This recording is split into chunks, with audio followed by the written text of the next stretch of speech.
monsieur, depuis tout à l'heure, nous parlons de philosophie, nous parlons de Socrate, de Platon. Et comme nous le savons tous, tous ces personnages ne sont pas de l'Afrique. Un débat a été ouvert sur la philosophie africaine. Un débat, d'ailleurs, qui continue toujours de faire du bruit. Pouvons-nous parler réellement de philosophie africaine ces temps-ci? Merci beaucoup pour la question. C'est un débat. Ça a été un débat. Et le débat d'une époque surtout. Parce que c'est après les années 45, juste après les années 40, ou bien un peu au milieu des années 40, 1945, qui est une date importante, parce que c'est en 1945 qu'est apparu un ouvrage célèbre, très marquant, celui d'un père de l'Église, un révérend père qu'on appelait Placide Tempels, qui avait écrit un livre sur les Bantous. Il l'appelait la philosophie bantou. Donc, avec l'apparition de cet ouvrage, la philosophie bantou, en 1945, ça a commencé par être le débat d'une époque. On s'est demandé, est-ce que l'Afrique avait réellement une philosophie? Et du coup, ça devient aussi l'époque d'un débat. Parce que ça a commencé à montrer deux camps.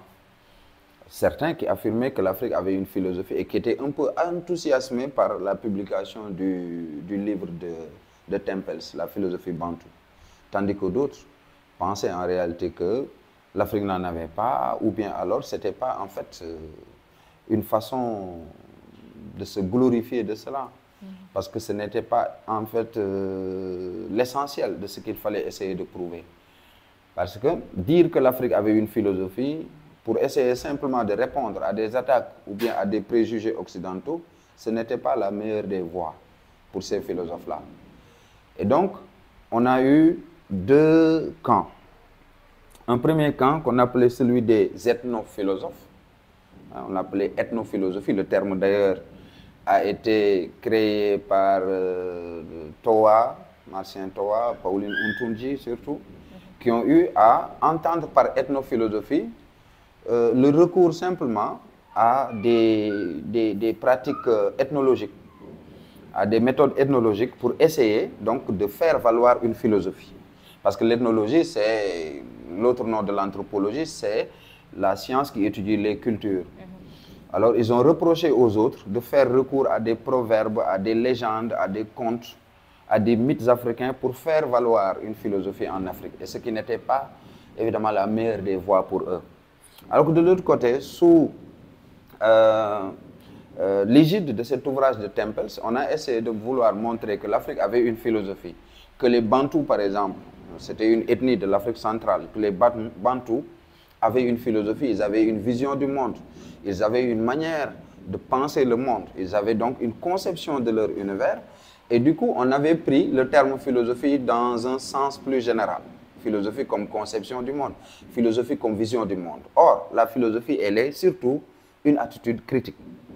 Que ce qu'on devait appeler philosophie, c'est justement donc cette attitude de l'esprit qui consiste dans l'usage de la raison pour essayer de remettre en question ces soi-disant proverbes, contes, légendes, etc. Et qu'il fallait donc non pas vouloir déterrer une philosophie en Afrique pour montrer qu'on a une philosophie, mais plutôt essayer de commencer par une revue critique de notre culture pour essayer de faire valoir la philosophie. Donc le débat à ce niveau était centré sur la question même, qu'est-ce que la philosophie? Parce que quelqu'un comme Pauline Ntunji, c'est un philosophe béninois, toujours en vie d'ailleurs, l'honneur lui a été donné l'année dernière, son texte a été proposé au bac. Pauline Ntunji. Ntunji dit qu'en fait, on s'est trompé sur le vocable philosophie. Ce que les défenseurs d'une philosophie en Afrique ont appelé philosophie, c'est une large conception du monde. Or, la philosophie, elle a un caractère universel qu'il faut lui reconnaître.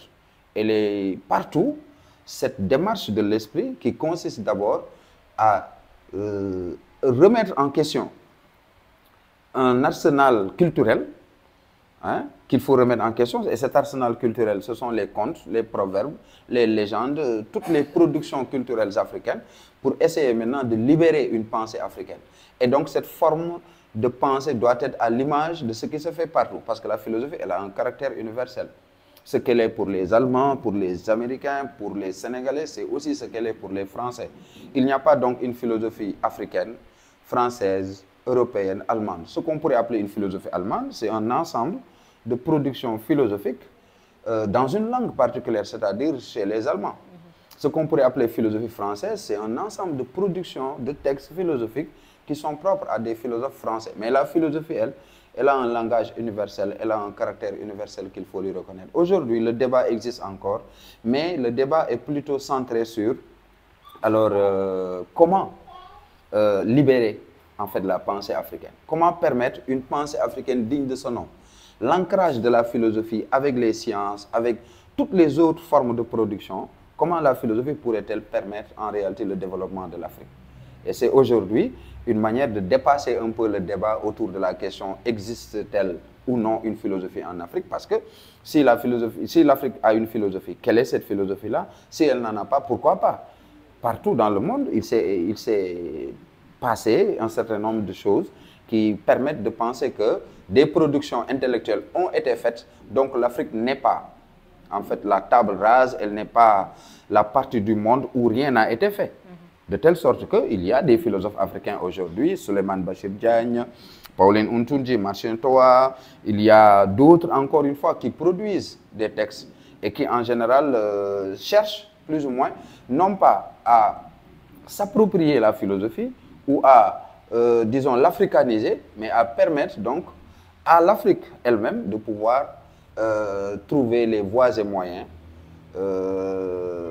par la philosophie de s'ouvrir au monde et de pouvoir corriger son retard, tant sur le plan économique, le plan technologique, le plan même politique et le plan social. Je pense que l'heure du débat aujourd'hui, c'est cela, et que des perspectives sont ouvertes et les philosophes africains produisent également sur cela.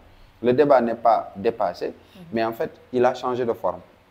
Voilà, parce que vouloir simplement défendre l'idée d'une philosophie africaine, c'était à l'époque une façon de répondre à des attaques racistes, à des préjugés racistes, disons, parce qu'on a partout nié l'histoire de l'Afrique, on a partout nié également l'idée d'une culture africaine, et sur ce terrain-là, vous avez vu ce qui s'est passé chez les partisans de la négritude, chez également du côté de la science, de l'histoire, Cheikh Anta Diop et autres. C'était aussi un prolongement sur le terrain de la philosophie. L'Afrique a-t-elle une philosophie, oui ou non? Mais aujourd'hui, les termes du débat ont quand même changé.